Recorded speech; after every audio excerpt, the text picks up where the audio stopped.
नमस्ते मुलांनो. तर मागील भागामध्ये आपण इयत्ता 5वीचं प्रकरण बालभारती 3 मधील प्रकरण जे 9व आहे दशांश चिन्ह याचा आपण खेळ आणि परीक्षा बघितली होती. आता आज आपण मुलांनो इथे प्रश्न आणि उत्तर बघूया. तर बघूया मुलांनो, इथे काही प्रश्न दिलेले आहेत आणि त्याची उत्तरे आहेत. तर चला बघूया आपण. पहिला प्रश्न मुलांनो इथे बेरीज करा आहे. बेरजेमध्ये बघा काय दिलेलं आहे, 27.4 अधिक 9.7. तर बघा मुलांनो, याची आपण बेरीज करूया. 27.4 अधिक सांगा मुलांनो 9.7. बघा दशांश चिन्हाच्या खाली दशांश चिन्ह लिहायचे आहे. पटापट उत्तर सांगा तुम्ही. 7 आणि 4 8 9 10 11. 11चा 1 हातचा इथे 1 येईल. मग काय करू? Very good. तुम्ही खूप पटापट उत्तर देत आहे. मग 9 आणि 1 10, 10 आणि 7 17चे 7, हातचा 1. मग व्हेरी गुड. 2 आणि 1 3. म्हणजे उत्तर काय आलेलं आहे? 37.1. हे उत्तर आलेलं आहे. एकदम सोपी बेरीज आहे मुलांनो. काय आलं उत्तर? 37.1. तर बघूया यांचं स्पष्टीकरण. बघा तेच आलेलं आहे 7 आणि 9. फक्त आपल्याला जी बेरीज करताना दशांश चिन्हाच्या खाली बरोबर दशांश चिन्ह द्यायचं आहे आणि व्यवस्थित मांडणी करायची मुलांनो. आता दुसरा प्रश्न बघूया. बघा इथे सुद्धा आपल्याला बेरीजच करायची आहे. 17.8 अधिक 247.9. तर बघूया मुलांनो आपण याची मांडणी कशी करूया. 17.8 अधिक 247.9 किंवा बघा ह्या संख्येमध्ये हे ऍड असंही लिहू शकतो आपण. 8 आणि 9 किती होणार आहे मुलांनो? 8 अधिक 9 17. 17चे 7, हातचा आला 1. दशांश चिन्ह जशाच्या तसा देऊया. मग सांगा मुलांनो. Very good. 7 आणि 7 14 सांगितलंय तुम्ही. 14 मध्ये 1. 15चे 5, हातचा 1. 4 आणि 1 5, 5 आणि 1 6 आणि 2 मध्ये काही मिळवायला नाहीये म्हणून 2 जशाचे तसे. म्हणजे उत्तर आलाय 265.7 हे उत्तर आले आहे. आणि मुलांना बघा बेरीज ही खूप सोपीच आहे. तर बघूया आपण आपलं उत्तर बरोबर आहे का. बघा आपलं सुद्धा उत्तर बरोबर आहे. फक्त जे बघा जे दशांश चिन्हाच्या खाली दशांश चिन्ह लिहायचं आणि ही मांडणी व्यवस्थित करायची, म्हणजे उत्तर आपलं चुकणार नाही. आता मुलांना आपण तिसरा प्रश्न बघूया. तिसऱ्या प्रश्नामध्ये सुद्धा बेरीजच करायची आहे मुलांना. तर बघा हे खूप सोपी असल्यामुळे मी तुम्हाला त्याचं एक्सप्लेनेशन सांगत नाही. बघूया आपण. बघा 24.38 अधिक 0.04. तर बघा इथे मुलांना 8 आणि 4 12. 12चे 2 इथे हातचा 1 आला.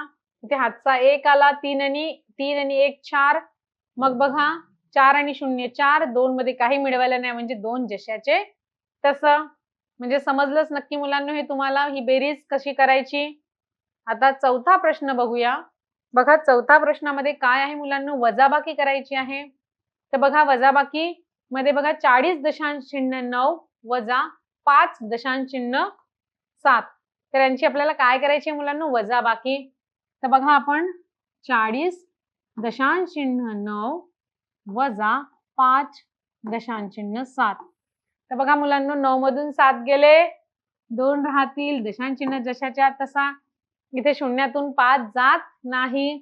मग इथे हातचा 1 देऊया आणि इथे 4 मधून इथे 1 दिल्यावर व्हेरी गुड 3 उरणार आहे. हा 0 वर जाईल म्हणजे 10. 10 मधून 5 गेल्यावर 5 उरणार आहे आणि ते 3 जशाचे तसे लिहूया. म्हणजे काय उत्तर आलेलं आहे? 35.2 हे उत्तर आपलं आलेलं आहे. बघूया उत्तर आपण मुलांना. बघा तसंच सारखंच उत्तर आलेलं आहे. आता आपण प्रश्न 5वा बघूया. 5व्यामध्ये सुद्धा आपल्याला वजाबाकी करायची आहे. आता तुम्ही बघा तुम्हाला वजाबाकी आणि बेरीज वारंवार करून तुम्हाला याचा छान सराव झालेला आहे. म्हणून बघा याचं उत्तर बघूया, कारण हे खूप सोपी आहे. बघा इथे सुद्धा काय केलंय? 5 मधून 4 गेले, 1 राहिला. मग बघा 3 मधून 8 जात नाही, 1 कट केला, इथे 13 झाले आणि 13 मधून 8 गेल्यावर मुलांना व्हेरी गुड 5 उरणार आहे. म्हणजे यांची वजा केली असता मिळणारं जे उत्तर आहे ते 5.1 हे उत्तर मिळालेलं आहे. आता आपल्या समोर बघा 6वा प्रश्न आहे. आता याची वजाबाकी करायची आहे. तर बघा इथे बघा दशांश चिन्हानंतर इथे दोन अंक आहेत आणि इथे दशांश चिन्हानंतर एकच अंक आहे. मग अशा वेळेस काय करायचं आपण? सारखी संख्या बरोबर करायची. तर बघा इथे 23.05 आहे आणि दुसऱ्या ठिकाणी 5.9 आहे. मग आपण काय करूया मुलांनो? 9च्या समोर 0 देऊया. बघा आता 5 मधून 0 गेले, 5 राहिले, शून्यातून 9 जात नाही. इथून हातचा घेऊया. मग इथे 10तून 9 गेलं, 1 राहणार आहे. दशांश चिन्ह जशाच्या तसा. 2 मधून 5 जातं का मुलांनो? नाही. मग इथे हातचा 1 देईल, याच्याजवळ 1 उरेल. 12 मधून 5 गेले तर 6, 7, 8, 9, 10, 11, 12 म्हणजे 7 उरणार आहे आणि 1 मधून 1 जशाच्या तसा, कारण इथे काही वजा करायला नाही आहे. म्हणजे उत्तर आलं 17.15. फक्त मांडणी ही बरोबर करायची आहे. का बरं अशी मांडणी केली मुलांनो? कारण इथे बघा ह्या दशांश चिन्हानंतर 2 अंक आहेत, तिथे एकच अंक आहे म्हणून आपण 0 अशा वेळेस घेऊ शकतो. हे आपण अभ्यासामध्ये बघितलं आहे मुलांनो. तर चला मुलांनो याचं उत्तर बघूया. बघा उत्तर बरोबर आलेलं आहे. यांनी सुद्धा बघा 5.9 होते तर इथे 0 घेतलेला आहे. का बरं 0 घेतला हे आता तुम्हाला समजलंच आहे. आणि इथे सुद्धा मग 5 मधून 0 गेल्यावर 5, शून्यातून 9 जात नाही. इथे हातचा घेतला म्हणजे 10 आणि 10तून 9 गेले तर 1. इथे 2 होते, 2 मधून 5 जात नाही म्हणून इथे 1 दिला. म्हणजे 12तून 5 गेले तर 7 आणि इथे 1 होता, 1 जशाच्या तसा राहणार आहे. म्हणजे मी ही बेरीज तुम्हाला वजाबाकी करून दाखवली आहे मुलांना तुम्हाला. आणि आपण सुद्धा मागील इत्तेमध्ये बेरीज वजाबाकी हे प्रकरण शिकले आहोत, त्याच्यामुळे तुम्हाला ती उत्तमरित्या येते. फक्त आपल्याला इथे दशांश चिन्हांकडे व्यवस्थित बरोबर लक्ष द्यायचं आहे. आता बघा 7वा प्रश्न बघूया मुलांनो. इथे सुद्धा बघा मुलांनो वजाबाकी करायची आहे आणि वजाबाकीमध्ये बघा इथे दशांश चिन्हानंतर इथे 3 संख्या आहेत आणि इथे 2च संख्या आहेत. मग कसं लिहायचं मुलांनो याला? 4.009 वजा 2.01 आणि इथे एक 0 द्यायचा. का बरं इथे 0 दिला? कारण इथे 3 संख्या, इथे सुद्धा आपल्याला दशांश चिन्हानंतर 3 अंक करायचे होते. मग 9 मधून 0 गेला, 9 राहतो. मग बघा इथे शून्यातून 1 जात नाही. मग इथून आपण काय करूया? उधारी घेऊया, उसनं घेऊया आणि इथे 3 राहील, इथे 1 देईल. मग हे 10 झाले. 10 मधून इथे 1 देईल तर इथे 9 झाले आणि हा 0 वर जाईल. 10 मधून 1 गेले तर 9 राहणार आहे. 9तून 0 गेले तर 9 राहणार आहे. हा दशांश चिन्ह जशाच्या तसा आणि 3 मधून 2 वजा 1 म्हणजे मिळणार उत्तर काय राहणार आहे? 1.999. फक्त आपण काय केलं होतं मुलांना लक्षात ठेवायचं, दशांश चिन्हानंतर इथे 3 अंक होते, इथे 2 अंक होते, तर आपल्याला 3 अंक करायचे होते म्हणून इथे एक 0 आपण दिला.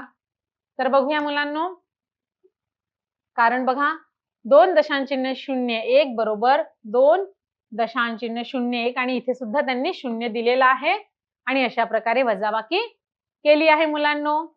तर आता आपण 8वा प्रश्न बघूया. बघा 8व्या प्रश्नामध्ये गुणाकार दिलेला आहे. तर बघा आपण गुणाकार शिकलेलो नाही, पण आपल्याला जो अपूर्णांकाचा गुणाकार आहे, आपल्याला पूर्णांक संख्येचा गुणाकार करता येतो. फक्त इथे आपल्याला दशांश चिन्हाचं चिन्ह दिलेलं आहे. तर बघूया आपण गुणाकार कसं करायचा.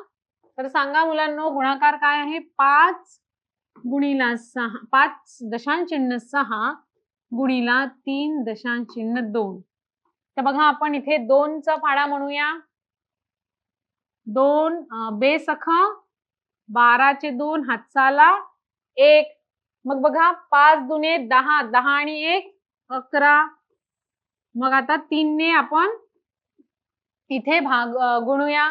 6 तेरी 18चे 8 हातचाला 1. 5 तेरी 15, 15 आणि 1 16. आता यांची आपण काय करतो? बेरीज करतो. मग इथे येईल 2 8 आणि 1 9, 6 आणि 1 7, 1 जशाच्या तसा. तर बघा मुलांनो, आपण पहा बेरीज करत होतो तर दशांश चिन्ह इथे होता तर तो त्याच्या खालीच द्यावा लागतो, ज्या ठिकाणी दशांश चिन्ह नसला त्याच ठिकाणी.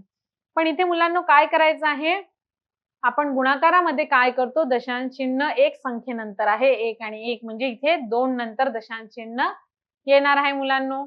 बघूया आपण, म्हणजे आपलं उत्तर 17.92 येणार आहे. बघा, कारण आपण हे सोडवल्यावर इथे दशांश चिन्ह बघा, इथे 1 नंतर आहे, इथे 1 नंतर आहे, तर गुणाकारामध्ये त्यांची आपण बेरीज करतो. एक संख्येनंतर आहे आणि मग दुसऱ्या ठिकाणी पण एक संख्येनंतर आहे, म्हणजे 1 + 1 2, म्हणून इथे आलेल्या उत्तरामध्ये 2 संख्येनंतर दशांश चिन्ह आपण इथे द्यायचं आहे. आता बघा 9वा प्रश्न बघूया मुलांनो. 9वा सुद्धा गुणाकाराचाच प्रश्न आहे. आपल्याला इथे काय दिलेला आहे प्रश्न, 7.8 गुणिला 1.9. तर बघा मुलांनो, 7.8 गुणिला 1.9. तर बघा इथे 9चा फाडा आपण 8 वेळेस म्हणू. 9 8 72, इथे 2 हातचे आले 7, 9 7 63, 63 मध्ये 7 टाकूया, 64 65 66 67 68 69 70. मग इथे 70 लिहूया. मग आता बघा 1 ने गुणूया, 8 1 8 7 1 7. आता यांची बेरीज करूया. बेरीज काय येईल मुलांनो, 2 + 0 2 0 + 8 8 आणि इथे बघा 7 आणि 7 14. आता बघा मुलांनो, आपलं उत्तर काय आलेलं आहे, समजा आपण 78 बघा, आपण हे 78 गुणिला समजा 19 केलं तर हे उत्तर येतं. पण इथे बघा दशांश चिन्ह आहे आणि आपण काय म्हटलं मुलांना, दशांश चिन्ह इथे एक संख्येनंतर आहे, इथे पण एक संख्येनंतर आहे, म्हणजे 1 + 1 2. आपण दशांश चिन्ह हा 2 संख्येनंतर देऊया, म्हणजे 14.82 असं हे आपलं उत्तर येणार आहे. तर बघा मुलांना, उत्तर आपण तपासून घेऊया. बघा तेच उत्तर आलेलं आहे इथे. म्हणजे आता तुम्हाला गुणाकार कसं करायचं दशांश चिन्हाचा नक्कीच समजलं असेल. आपण बेरीज मध्ये काय करतो, समजा ही बेरीज, इथे बेरीज समजा असती मुलांनो, हा दशांश चिन्ह इथे आला असता. परंतु गुणाकारामध्ये काय असते, समजा दशांश चिन्ह इथे 1 नंतर आहे आणि इथे 1, तर त्यांची आपण 1 आणि 1 ऍड करूया, म्हणजे 2 संख्येनंतर 2 अंकानंतर दशांश चिन्ह द्यायचा असतो. आता बघा 10वा प्रश्न आहे मुलांनो. हा सुद्धा गुणाकार दिलेला आहे. खालील गुणाकार करा. 9.6 गुणिला 4.5. तर बघूया मुलांनो, 9.6 गुणिला 4.5. तर बघा पहिले 5चा फाडा म्हणूया आपण. 6 पंचे 30, 9 5 45, 45 मध्ये 3 टाकले, 46 47 48. मग बघा 4चा फाडा, 6 चौ 24 चे 4 हातचे आले 2, 9 चौ 36, 36 मध्ये 2, 36 मध्ये 37 38. आता यांची आपण बेरीज करूया. 8 आणि 4 12 चे 2 हातचा आला 1, 8 आणि 1 9, 9 मध्ये 4 टाकूया, 10 11 12 13, 13 चे 3 हातचा आला 1 4. बघा हे उत्तर आलं. पण इथे सुद्धा दशांश चिन्ह एकानंतर आहे, म्हणजे 1 आणि 1 2, म्हणजे इथे सुद्धा दशांश चिन्ह 2 संख्येनंतर येणार आहे. आलेलं उत्तर काय आहे मुलांनो, आपल्याला 43.20 हे उत्तर आहे. चला मुलांनो, आपण उत्तर आपलं तपासून बघूया. आणि बघा इथे सुद्धा उत्तर तेच आलेलं आहे. नक्कीच तुम्हाला समजलं असेल मुलांनो. आणि अशा प्रकारे इथे आपला प्रश्न उत्तरे संपलेला आहे मुलांनो.